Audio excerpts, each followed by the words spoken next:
हाँ जी, good afternoon students. हाँ जी बेटा, 12th स्टैंडर्ड देखो अज आप कहानी करांगे माड़ा बंदा। प्रेम प्रकाश की कहानी है, ठीक है। प्रेम प्रकाश का जन्म 1932 ईस्वी विच खन्ना विखे श्री राम प्रसाद जी के घर माता श्रीमती दयाबंती जी की कुखों होया। उन्हें एक अध्यापक और संपादक वजों काम किया ते साहित्य रचना की। कचकड़े नवाजी श्वेतांबर के कहा सी, कुछ अणकिहा भी रंगमंच ते भिक्षु आप दे कहानी संग्रह हैं। बंदे अंदर बंदे अते आत्म माया आप दी स्वै जीवनी दी पुस्तकां हैं।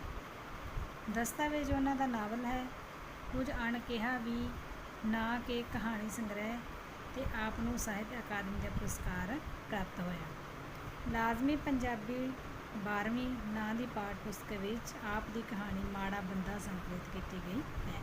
ये जो माड़ा बंदा कहानी है तुहाडी पंजाबी दी पाठ पुस्तक दे विच दर्ज है। इस कहानी बारे पाठ पुस्तक विच टिप्पणियां दर्ज हैं। कहते इस कहानी विच मध्य वर्गी मानसिकता नूं उगाड़ के पेश किया गया है, ठीक है।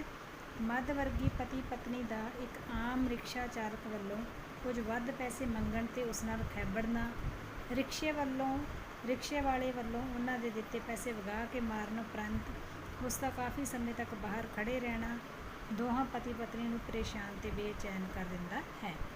दोवें ही अपने काम विच एकाग्रचित नहीं हो सकते। उन्हां दा जो मन है काम विच नहीं लगता, क्योंकि जो रिक्शे वाला बाहर खड़ा है घड़ी मुड़ी बाहर झाँक के उसनूं खड़े होए नूं देख के अंदर बैठे घबराई जाते हैं। असल विच अपने आप नूं ताकतवर समझदी मध्य वर्गी दी पत्नी एक आम माड़े रिक्शा चालक तो भयभीत हो जाती है, जद कि बाहर खड़ा रिक्शा चालक ताकतवर जापन लग जाता है। जदों कुछ समा बाहर खड़े रहन बाद रिक्शे वाला पैसे लए बिना चला जाता है तो दोहां पति पत्नी नूं सुख दा साह तां आउंदा है, पर नाल ही उन्हां नूं दोष भावना भी आ घेरदी है।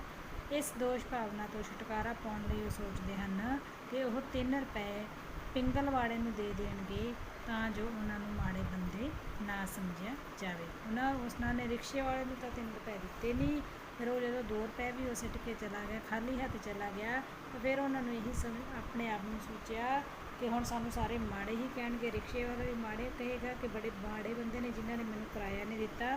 ਹੁਣ ਉਹ ਇਹ ਸੋਚ ਰਹੇ ਨੇ ਕਿ ਜਿਹੜੇ 3 ਰੁਪਏ ਉਹ ਮੰਗਦਾ ਸੀ ਉਹ ਤਾਂ ਲੈ ਕੇ ਨਹੀਂ ਗਿਆ, ਹੁਣ ਉਹ 3 ਰੁਪਏ ਨੇ ਜਿਹੜੇ ਪਿੰਗਲ ਵਾਲੇ ਨੂੰ ਦਾਨ ਦਿੱਤੇ ਜਾਣਗੇ ਤਾਂ ਕਿ ਸਾਨੂੰ ਮਾੜੇ ਬੰਦੇ ना समझा जाए। तो यह कहानी है माड़ा बंदा प्रेम प्रकाश की। देखो कहते वो उत्थे ही खड़ा सी, मेरी पत्नी ने मैथों चोरी चोरी रसोई चों निकल के उन्होंने 2 बार वेख्या, फिर वो बूहे च खलो के मेरे वाल वेखन लगी। मैं खिजी नज़र नाल उन्होंने वेख्या तो रसोई च वड़ के चाह बनाने लगी, ठीक है। तो पत्नी है मेरी जो बाहर रिक्शे वाला खड़ा उसनों देख रही सी, तो मैनू देख के फिर अंदर वड़ गई चाह बनाने लगी। कहते मैं मेज़ ते बह के फिर वही चिट्ठी लिखण का यतन करन लगा जिहड़ी कई दिनों तो अधूरी पई सी। जंगलात दे अफसर अपनी भूआ के पुत्र भरा नूं फर्नीचर बनवा के भेजण लई लिखना सी। साइज़ ते डिजाइन लिखण वेले गल उलझ गई सी। जरा कुछ उलझन लगी तो पत्नी ने आके हौली जी कहा कि हैं जी वो उत्थे ही खलोता है। पत्नी हाले भी बेचैन सी। मैं चाहुंदा सी भी उसदा ध्यान ही ना करे, पर मैथों आप चिट्ठी लिखी नहीं सी जा रही। मैं भी उसनूं वार वार बारे चों देख चुका सी।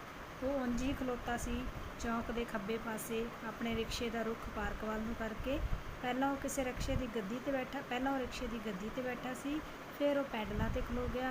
हुण उहने काठी ते कूणी रखी हुई सी ते झुकिया खलोता सी जिवें उहने किते जाना भी नहीं हुंदा। कहंदे उहने एक बार भी मुड़ के साडे वाल नहीं सी वेख्या, घट्टो घट्ट उदों खाली प्लाट वाल वेखी जा रहा सी, जिवें उहदा साडे नाल कोई लैण देण ही ना होवे। कुब्बी हुई उहदी पिठ ते सज्जे मोढे की हड्डी तक भैड़ी जी बुशर्ट ते होर रंग के कपड़े की टाकी लगी हुई सी।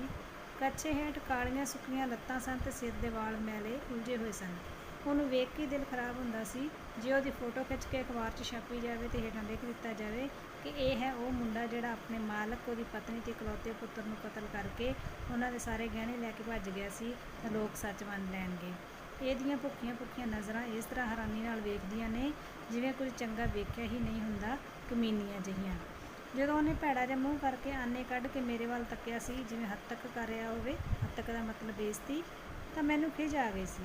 ਤੇ ਜਦੋਂ ਉਹਨੇ ਮੇਰੀ ਪਤਨੀ ਦੇ ਫੜਾਏ 2 ਰੁਪਏ ਬੁੜ ਬੁੜ ਕਰਕੇ ਵਗਾ ਕੇ ਮਾਰੇ ਸਨ ਤਾਂ ਮੇਰਾ ਦਿਲ ਕੀਤਾ ਵੀ ਉਸ ਨੂੰ ਵਾਲਾਂ ਤੋਂ ਫੜ ਕੇ ਥੱਲੇ ਸੁੱਟ ਲਵਾਂ ਤੇ ਸੁੱਕੀਆਂ ਜਿਹੀਆਂ ਬਾਹਾਂ ਦੇ ਕਾਨੇ ਮਰੋੜ ਦਿਆਂ। ਪਰ ਮੇਰੀ ਪਤਨੀ ਨੇ ਮੈਨੂੰ ਰੋਕ ਦਿੱਤਾ। ਕੁਝ ਮੈਂ ਵੀ ਚੁੱਪ ਕਰ ਗਿਆ ਵੀ ਇਸ ਕਮੀਨੇ ਜਿਹੇ ਬੰਦੇ ਨੂੰ ਕੀ ਹੱਥ ਲਾਉਣਾ, ਛਿੱਟੇ ਹੀ ਪੈਣਗੇ। ਉਹ ਨਿੱਕੀ ਜੀ ਗਾਲ ਕੱਢ ਦੇਵੇ, ਹੱਥ ਚੁੱਕ ਲਵੇ, ਸ਼ਰੀਫ ਆਦਮੀ ਮਿੱਟੀ ਹੋ ਜਾਂਦਾ ਹੈ।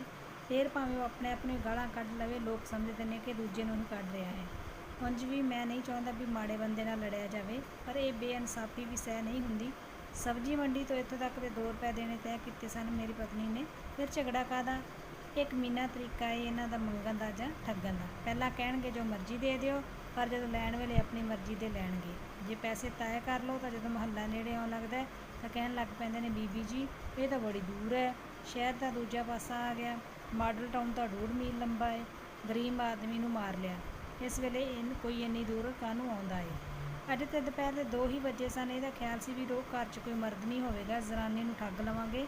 ਰਿਕਸ਼ਾ ਰੋਕ ਕੇ ਕਹਿੰਦਾ, ਇਹ ਤਾਂ ਬੀਬੀ ਜੀ ਸ਼ਕਤੀ ਨਗਰ ਆ ਗਿਆ, ਸੜਕ ਟੁੱਟੀ ਪਈ ਹੈ, 3 ਰੁਪਏ ਦਿਓ। ਆਵਾਜ਼ ਸੁਣ ਕੇ ਮੈਂ ਬਾਹਰ ਨਿਕਲ ਆਇਆ। ਉਹਨੇ ਮੇਰੇ ਸਾਹਮਣੇ ਮੇਰੀ ਪਤਨੀ ਦੇ ਫੜਾਏ 2 ਰੁਪਏ ਵਗਾ ਕੇ ਸਿੱਟੇ। ਜਦੋਂ ਮੈਂ ਉਹਨੂੰ ਕਮੀਨਾ ਕਹਿ ਕੇ ਮਾਰਨ ਲੱਗਾ ਤਾਂ ਗਰੀਬ ਹਾਂ, ਮਾੜਾ ਬੰਦਾ ਹਾਂ ਨਾ, ਆਖਦਾ ਭੈੜੀਆਂ ਜਿਹੀਆਂ ਨਜ਼ਰਾਂ ਨਾਲ ਵੇਖਦਾ ਰਿਕਸ਼ਾ ਲੈ ਕੇ ਤੁਰ ਗਿਆ।